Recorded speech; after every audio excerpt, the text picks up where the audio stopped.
کس کس جگہ دعا کرنے سے دعا مقبول ہوتی ہے؟ ناظرین، اگر آپ ان جگہوں پر جائیں تو وہاں دعا لازمی کریں۔ اللہ تعالیٰ وہاں دعا لازمی قبول کرتا ہے۔ قرآن مجید اور حدیث شریف میں آیا ہے کہ آپ یہاں دعا کریں گے تو دعا لازمی قبول ہوگی۔ بیت الشریف، جب بھی آپ مکہ معظمہ میں جائیں تو آپ وہاں دعا لازمی کریں، اللہ تعالیٰ دعا قبول کرتا ہے۔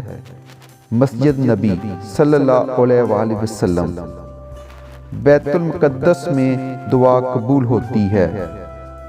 رکن مقام ابراہیم کے درمیان میں دعا قبول ہوتی ہے۔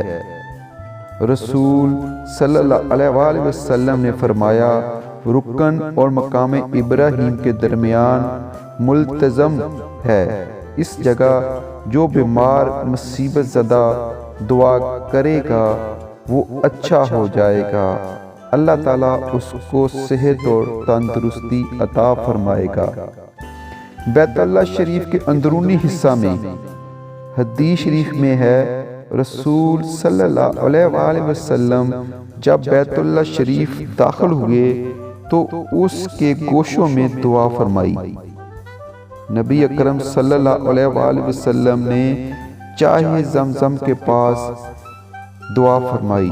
حضرت ابن عباس کو فرمایا کہ اگر تم زمزم کو حصول شفا کے لیے پیو گے تو اللہ تعالیٰ شفا دے گا، اور اگر اسودگی کے لیے پیو گے تو اللہ تعالیٰ تمہیں اسودہ کر دے گا، اور اگر تم اس کو پیاس بجانے کے لیے پیو گے تو اللہ تعالیٰ تمہاری پیاس بجا دے گا۔ اس لیے ناظرین، آپ جب بھی آب زمزم نوش کریں تو سوچ لیں کہ آپ نے آب زمزم کس لیے نوش کرنا ہے۔ رسول صلی اللہ علیہ وآلہ وسلم نے فرمایا، صفا مروہ پہاڑی پر آپ جب بھی جاؤ وہاں جا کر دعا کرنی چاہیے۔ اور ایک اور مقام پر دعا بہت زیادہ قبول ہوتی ہے، سعی، جب ہم سعی کرتے ہیں تو اس وقت دعا بہت زیادہ قبول ہوتی ہے۔ مقام ابراہیم کے پیچھے، مقام ابراہیم بہت اہم جگہ ہے، یہاں پر ہم کو دعا کرنی چاہیے۔ مقام عرفات، مقام عرفات میں جا کر دعا کرنی چاہیے، اللہ تعالیٰ بہت زیادہ دعا وہاں پر قبول کرتا ہے۔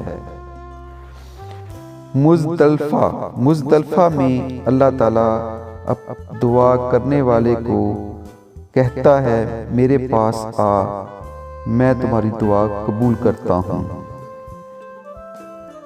اسی طرح جب آپ شیطان کو کنکریاں مارتے ہیں اس کے بعد دعا کو لازمی کرنا چاہیے، اللہ تعالیٰ اس وقت آپ کی دعا قبول کرتا ہے۔